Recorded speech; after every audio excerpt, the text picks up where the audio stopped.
Lameque olhava para o recém-nascido nos seus braços, o rosto ainda enrugado pelo sono do parto, e sentia algo que não sabia nomear. Ele era filho de Matusalém, neto de Enoque, herdeiro de uma linhagem que, apesar do tempo, ainda guardava o eco de uma caminhada com Deus. A terra ao seu redor, porém, não refletia mais essa lembrança.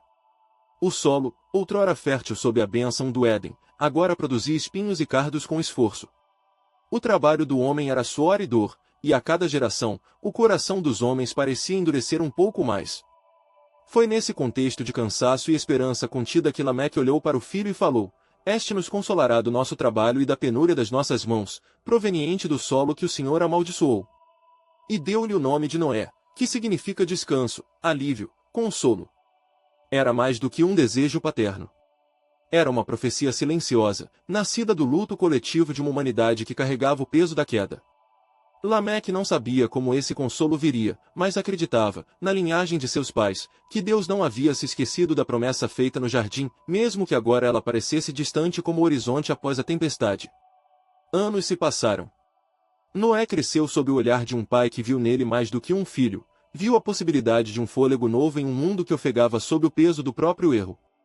Enquanto Noé aprendia a ler o céu, a sentir as estações, a honrar o nome que lhe fora dado, a terra ao seu redor mudava de forma silenciosa e devastadora.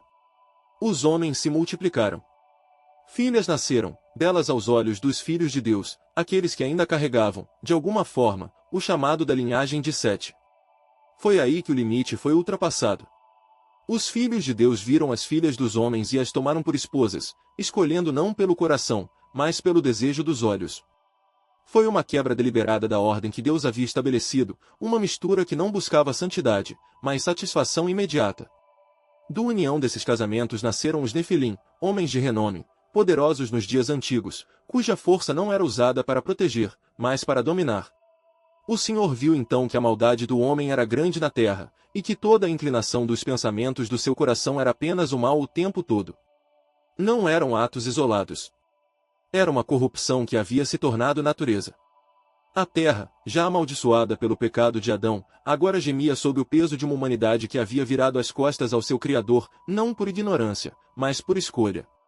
O coração do homem não buscava mais a justiça, nem a misericórdia, nem o temor de Deus.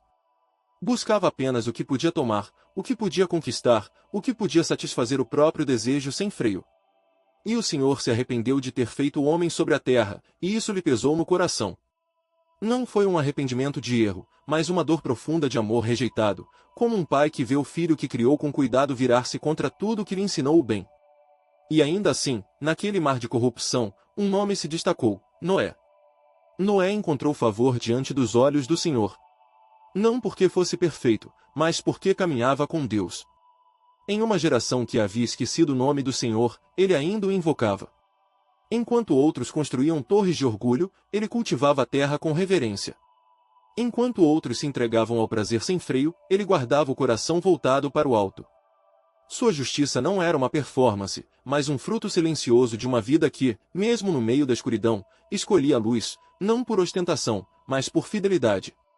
E então, o Senhor falou com Noé. Disse-lhe que o fim de toda a carne havia chegado diante dele, pois a terra estava cheia de violência por causa deles. E que ele mesmo iria destruir a terra juntamente com aqueles que a habitavam. No meio desse juízo anunciado, veio uma instrução que era também um ato de misericórdia: faze para ti uma arca de madeira de gofer, farás nela compartimentos, e a encobrirás dentro e fora com betume.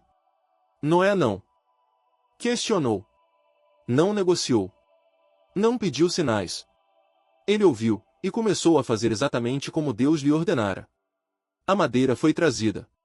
As tábuas foram cortadas. O betume foi preparado.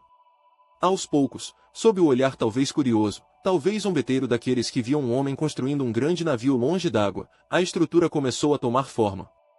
Não era um barco de lazer, nem um navio de comércio. Era uma arca, um recipiente de preservação, feito não para navegar pelos mares do comércio, mas para sobreviver ao juízo que viria. Cada prego craqueado, cada emenda selada com betume, cada compartimento feito para abrigar vida, era um ato de obediência silenciosa. Noé não pregava nas praças. Não reunia multidões.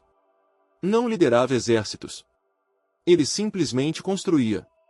Dia após dia, ano após ano, enquanto o mundo ao seu redor continuava em sua espiral de corrupção, ele trabalhava na arca, não por medo, mas por fé.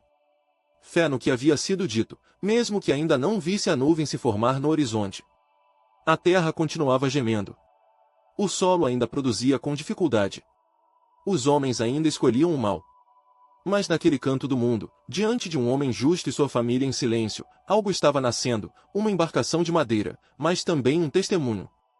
Um testemunho de que, mesmo quando a corrupção parece ter vencido, Deus ainda vê. Ainda chama. Ainda provê um caminho de salvação, não pela força do homem, mas pela fidelidade daquele que o ouve e age.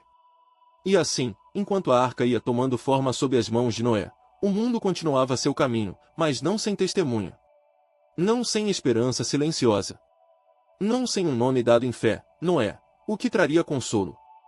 E naquele consolo, ainda por vir, já havia o início de uma nova respiração para uma humanidade que, apesar de tudo, ainda era conhecida por Deus,